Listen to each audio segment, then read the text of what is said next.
변기에 앉았는데 1에서 2분이 지날 때까지 소식이 없다면 그건 싹수가 노란 거예요. 변기에서 당장 일어나세요. 잘 먹고 잘 사는 것이야말로 신이 주신 최고의 선물입니다. 한 번쯤은 볼일 때문에 고생한 적이 있으신가요? 하지만 누구나 그렇듯이 학문 건강은 왠지 모르게 부끄러워 누구에게 고민을 털어놓기도 힘듭니다. 이번 영상을 통해 아무도 가르쳐 주지 않았던 대장, 학문 건강에 대해 배워보고 실천 방법까지 배워봅시다. 지금부터 시작합니다. 책을 곁에 두고 좋은 흔적을 남기는 채널, 책 곁에 두고입니다. 첫 번째, 건강한 똥과 아픈 똥.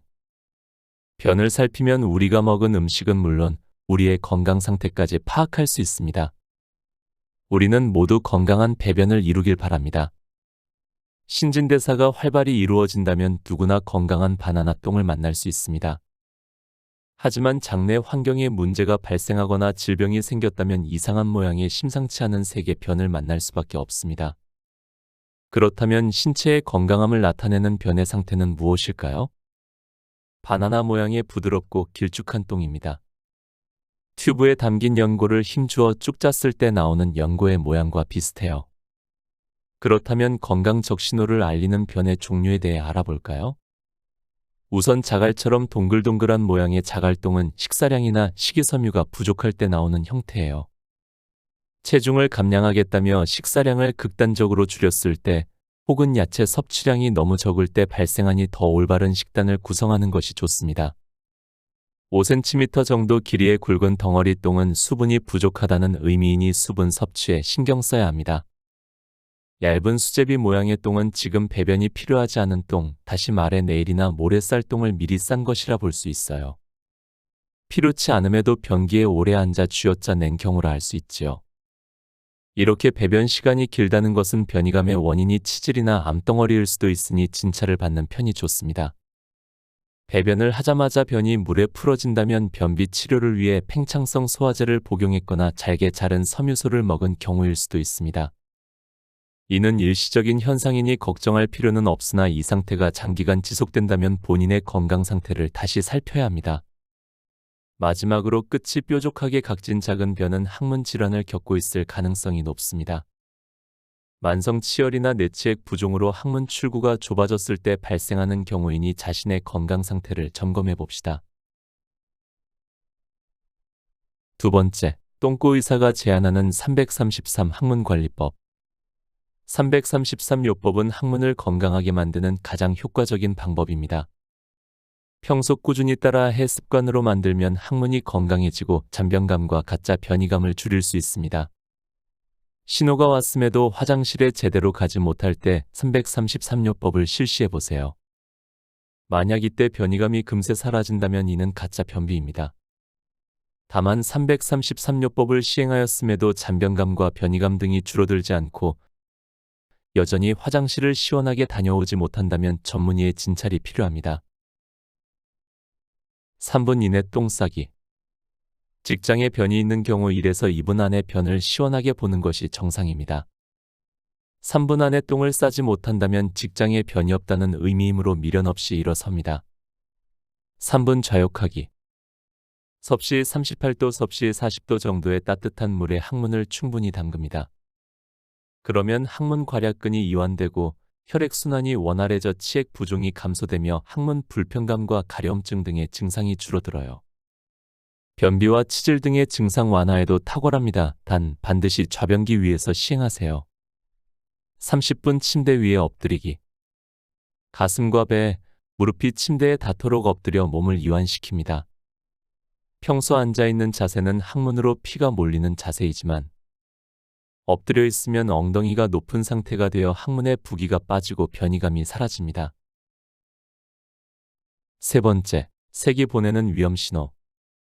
변의 모양만큼이나 색 역시 우리의 건강 상태를 알려주는 중요한 신호입니다. 가장 먼저 확인해야 할 것은 출혈의 여부예요. 출혈이 없는 건강한 변의 색은 황색이나 갈색입니다. 하지만 대변이 붉거나 검붉은 색, 혹은 흰색을 띠면 질병이 발생한 것일 수 있어요.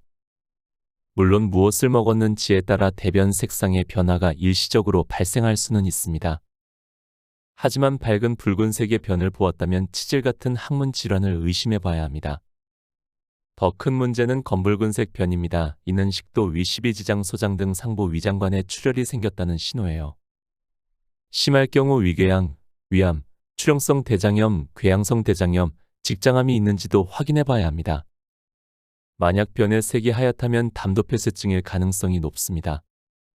담도 결석이나 담낭암, 담도암으로 인해 담도가 막히면 담즙이 쓸개관을 통해 제대로 배출되지 못해요. 그 결과 담즙이 대변에 섞이지 않아 흰색을 띠는 것이지요. 녹색동은 두 가지 원인을 추측할 수 있는데요. 만약 녹색 채소를 과량 섭취했다면 이는 정상적인 반응입니다. 하지만 이 경우에 해당하지 않는다면 장염을 의심해 볼 수 있습니다. 소장에 염증이 생겼거나 장 기능이 떨어지면 담즙이 흡수되지 못한 채 물과 함께 대장으로 흘러들어가요. 이때 너무 많은 양의 담즙이 넘어오면 변의 색이 노란색으로 바뀌지 못하고 그대로 배출됩니다. 자극적인 음식을 너무 많이 섭취해 장운동이 빨라져 설사를 할 때 녹색 변이 나타나는 것도 이러한 이유 때문입니다. 여러분의 화장실 상황은 어떤가요? 내가 어떤 색의 변을 보는지를 확인하는 것만으로도 내 건강에 이상이 있는지 아니면 건강한지 빠르게 눈치챌 수 있습니다.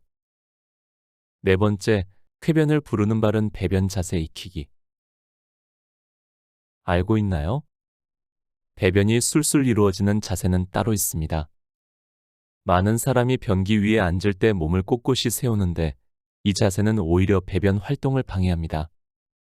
우리 몸은 원래 꼿꼿이 앉은 자세에서는 배변 통로가 완전히 열리지 않게 설계되었기 때문입니다. 우리 몸의 구조를 살피면 좀 더 쉽게 이해할 수 있습니다. 우리가 앉거나 서 있을 때 직장과 항문을 고리처럼 걸어 한쪽 방향으로 꺾이게 만드는 근육이 있습니다.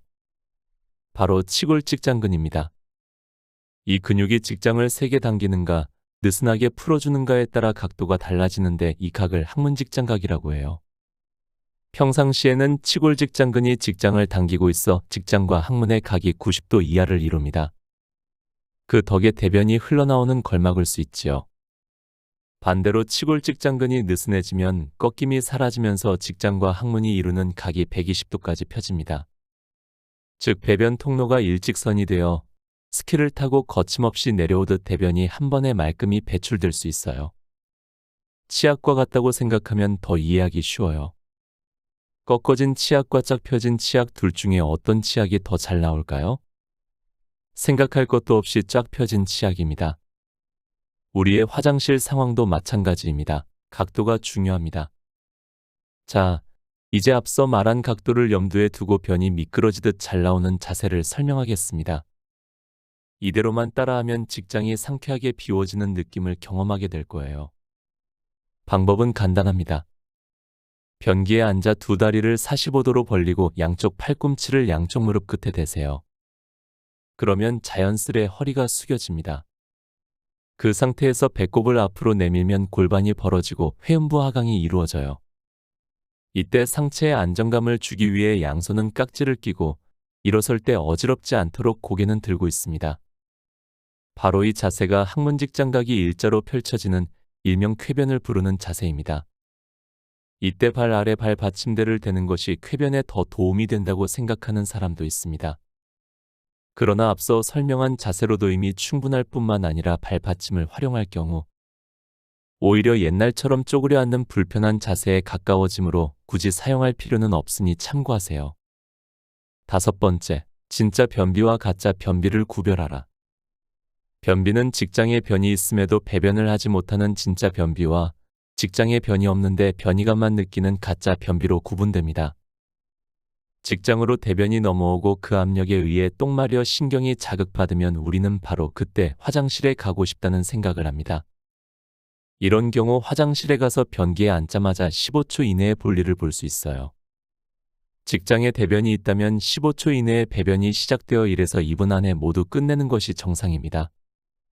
변이감을 느껴 화장실에 갔지만 배변이 이루어지지 않는 상황, 이것이 바로 가짜 변비입니다.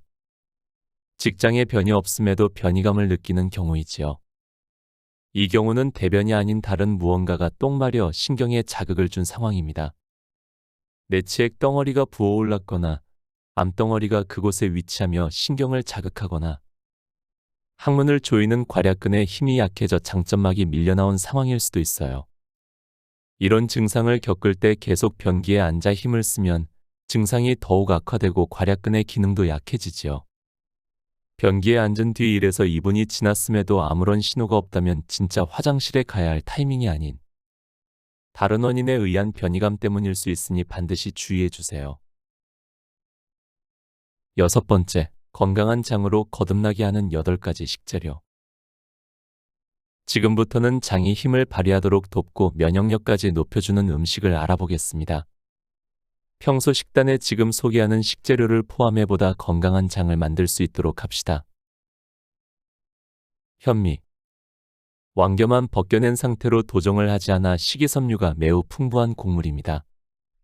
식이섬유 함유량이 무려 백미의 6배에 달하지요.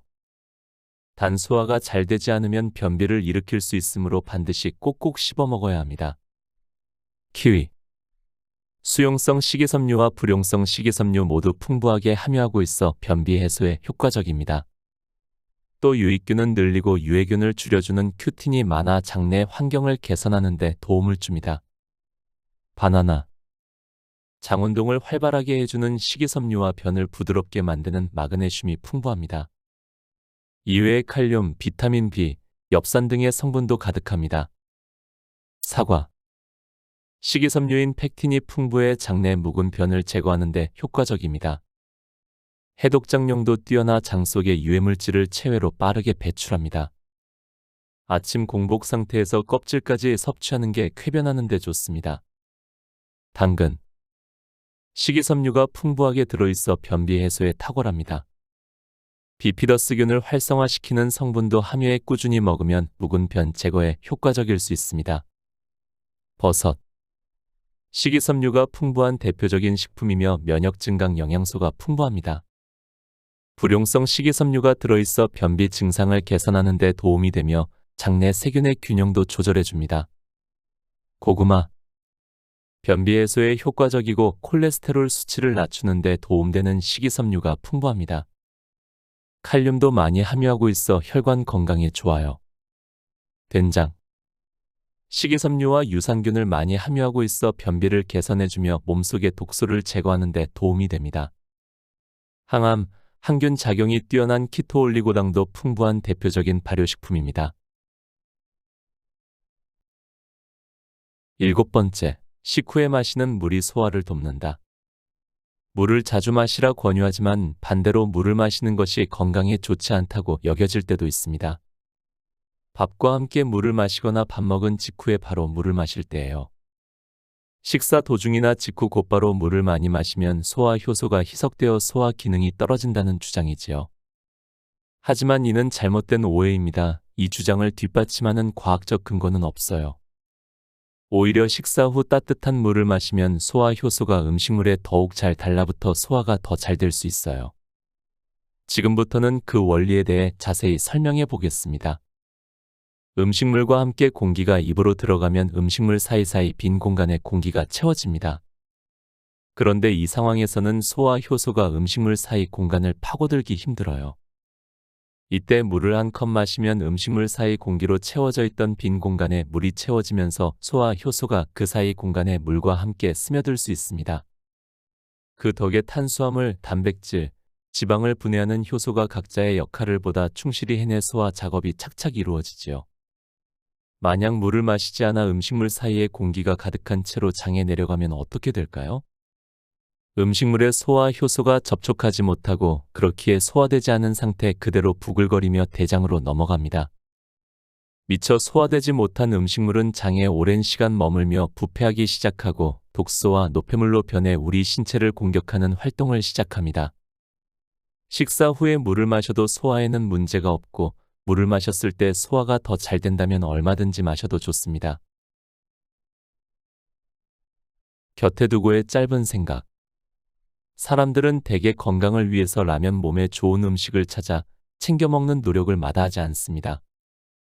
그런데 몸에 좋다는 그 많은 음식들 먹고 나면 그만일까요? 내 몸으로 들여보내는 것 못지않게 건강하게 소화, 흡수 후에 적절히 배출하는 것도 아주 중요한 부분입니다. 오죽하면 잘 먹고 잘 사는 것이야말로 건강의 기본이요. 신이 주신 최고의 선물이라는 말이 있을까요? 잘 사는 것은 지극히 개인적인 영역으로 여겨 어느 날 이상 증세가 생겨도 병원을 찾지 않고 스스로 해결하려는 경우가 많습니다. 이 책을 쓴 이른바 똥꼬의사 선생님은 농담 삼아 환자분들께 이렇게 말씀하신다고 합니다. 들어오세요. 해치지 않습니다. 이 책으로 그리고 이 영상으로 많은 분들이 몸 가벼운 하루를 시작하셨으면 좋겠습니다. 오늘도 함께 해주셔서 감사합니다. 책, 당신의 하루가 가벼웠으면 좋겠습니다를 읽고